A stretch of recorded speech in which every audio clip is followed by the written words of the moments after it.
Dhufangaay halkan edaati nabira ta'aniituma quraana qara'uun waa laaffisu haafizal quraan ilmaan nuufaa taasisu jechaa bulanii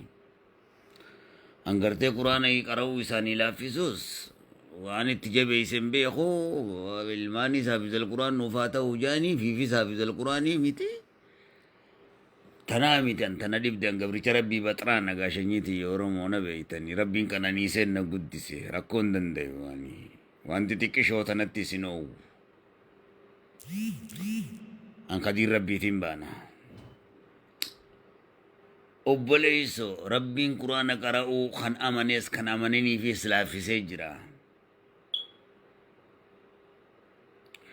quraana gartee haffazanii taa'uunis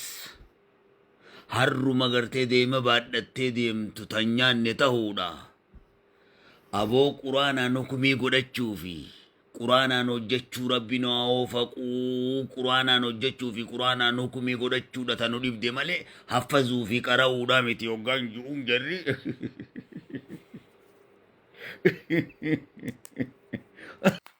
Aye, assalamu alaikum wa rahmatullahi wa barakatuh. Video artisti Kadir Martum fudhee dhufe har'a Kadir Martu ilkee koo jala galte gaa ilkee koo jala dhaggeeffadha ilkee koo jala galte Kadir Martu dhukkeen sirraa kaasa dhukkee na dhaggeeffadhu as qabi gurra keettiin siiqicha warri Kadir Martu jechaa ooltus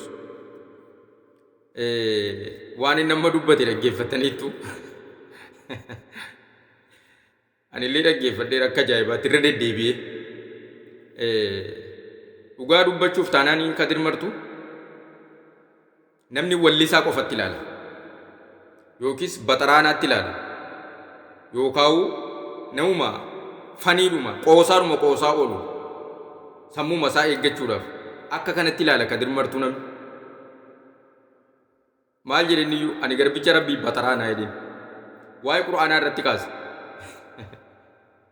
quraana qara'uun beekuun haffazuun faayidaa takka hin qabu harree damma baattee deemtuudha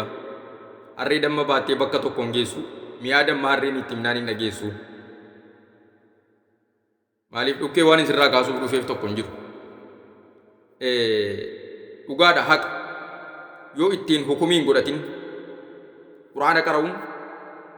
ilmii islaamaa barachuun yoo ittiin hukumiin godhatin yoo ittiin hin jiraatin yoo seeraa feera isaan eeggatin yoo ulaagaa isaan guuttatin barachuun faayidaa hin qabu jedhe dhugaadha yoo ittiin hukumiin godhatin quraana rabbiitiin rabbiin quraana gaafa buusu waa takka irraa hambisee hin buufne akkaataa ilmi namaatti wal bulchu akkaataa ilmi namaatti walii galu akkaataa ilmi namaa ittiin jiraatu seera hunda isaa of keessatti buuse kanaan hukumii godhadhaa jedheen namni quraanaan hukumiin godhanne hoo hukumiin isaa maali namni quraanaan murtiin godhanne hukumiin isaa maali ulamaa isin bira jiru sheeka isin bira jiru gaafadha fatwaa godhettanii immoo xarararararrettu asirraa takka faman lam yahkum bimaa anzala allaahu fa ulaa'ika humul kaafiruun fa ulaa'ika humul faasiquun fa ulaa'ika humul zaalimuun anatu jedhe miti rabbitu jedhe quraanaan namni tokko hin amanne rabbitti haga waan rabbiin buuseen murtii fudhatutti murtii kennee fudhatutti jechi ergamaa rabbii alayhi salaatu wassalaam lafa jira kanaaf Kadir smart and brilliant man jechuun Kadir Martuu kana warra asirra deemee bookkisurra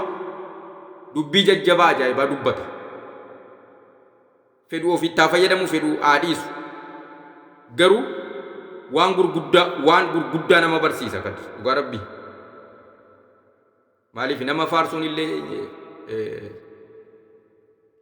amma kanatti miti waanuma sirrii dubbateedhaan dhugaa ba'uu fi dhufe dhuga baatiidhaan warri Pirootestaanti dhuga baatiidha jechuudha kanaafuu Kadir keenya hedduun si jaalladha hedduun si kabaja waan ajaa'ibaa nu yaadachiifte iyyuudha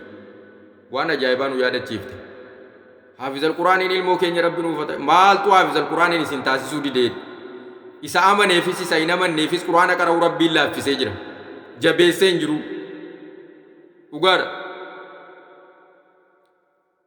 murteessaan ittiin hojjechuudha ittiin buluudha jechuudha quraanaan akkas